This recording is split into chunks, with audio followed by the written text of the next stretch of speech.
Right before the girl flies up to the dark sky, if you look at the background carefully, you see two more sarcophaguses. Beyond the two sarcophaguses, you see Shinjuku that has turned into a ruin. That izakaya, or Japanese bar, where Chage and Asuka are drinking at, the storyboard says it's located in Koenji. The story is about Japan. It's about how all the nuclear reactors in Tokyo exploded. People could no longer live on the ground, so they went underground. So when you go outside, you can see Shinjuku in the distance, and numerous power plants that have caused the accidents. This is incredible. I think if he had to, Miyazaki would have drawn the concert hall where Chage and Asuka played this movie. But he didn't go that far. Okay, give me 5 more minutes, and I'll be done talking about the protagonists, Chage and Asuka. So, why would Chage and Asuka free a girl into such a dangerous world? The world outside is entirely filled with radioactivity, so why let her go? There's a reason. The secret lies in this picture. As you can see, she's being encased. These people are dressed in protecting clothing while they encase her. It means she's a radioactive creature. She's like Godzilla. Then an airplane takes her away. And that airplane is specially made. The plane has a radiation symbol painted on the body. It shows how the girl is contaminated by radioactivity. Not only that, she can spread it just by living. She may unintentionally spread radioactivity that can harm others, just like how Godzilla does. So the ending scene, そして僕らは doesn't say what will happen to them. What happens to them at the end? Well, they die. Of course, they went out into the world filled with radioactivity that can kill you instantly. This girl can live there. Or more like, without radioactivity, she can't live. But Chage and Asuka are regular humans. Not to mention that they're driving a convertible. Their only fate is to die. That's why they deviate from the road. And the camera zooms out and captures the car, making a complete stop, which suggests how their lives end there. If they were alive, any creator would definitely choose an ending where Chage and Asuka drive the car thoroughly till the end, just like the girl. It's necessary to avoid misinterpretation. The two would successfully escape and perhaps end up in another town, while the girl vanishes into the sky. That's how a happy ending would be like.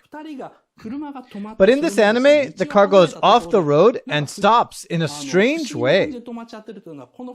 It probably means that their lungs bled and they died instantly. So, the girl went beyond the clouds while the two men and the remaining humans will die under the clouds. Now, why are the police chasing Chage and Asuka? They are chased by numerous police planes when they rescue the girl.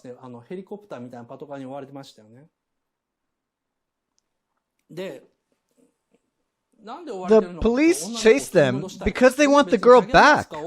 There's no point in catching Chage and Asuka. The authority wants the girl because they want to know the secret to her life. Why she can live with strong radioactivity. They'd dissect her to find out the truth if they had to. Some may think, oh, she has wings, so she's just an angel. But that can't be. I'll explain why I don't think she's an angel next. It just can't be. On Your Mark is actually the prequel to the manga version of Nausicaa. The two works are connected through the theme of artificial life. In the world of Nausicaa, history has been transmitted orally after 7 days of fire, burned all the historical documents and official records. So, what happened before in that world was this. In the real history of Nausicaa, the story of a girl with wings escaping the evil got transmitted through generations. It got warped and warped and warped until it became that legend of the Valley of the Wind. Everything makes sense if you think like that. The toxic jungle and the giant warriors are all metaphors for Miyazaki. Now that he was done with the manga Nausicaa, he expressed the true story as an anime. The girl symbolizes hope, which you see in this tapestry. People die one after another inside the dome city. But there's hope outside. Tolmekia and Pijite are metaphors for this dome city that comes out in On Your Mark. Now, I'm done with Miyazaki's second malicious intention, nuclear energy. So, I've explained violence and nuclear energy. Now, on to the third malicious intention, the girl with wings. We're still on the free part, so please bear with me. I had to spend time on this part before moving on to the next layer, which will flip the previous conclusion on its head. The third malicious intention, the girl with wings. Now, when the three are falling with the truck, earlier I said the girl somehow doesn't use her wings and fly. And I told you I'd explain why she doesn't. Right here. Asuka tries so hard to pull her out of the truck and let her fly. Asuka and Chaga keep encouraging the girl to fly. But no matter how much they try, she just doesn't fly. So they all fall and die. This is because she simply can't fly. She can't. And there's no real flying scene. The girl only flies in their imagination. There is an insert of her flying after Chaga and Asuka first find her. We see it and believe that she can fly. But that wasn't the case. She doesn't have the muscles to fly. Now, I need you to remember Howl's Moving Castle. Howl transforms into a bird in that movie and he flies.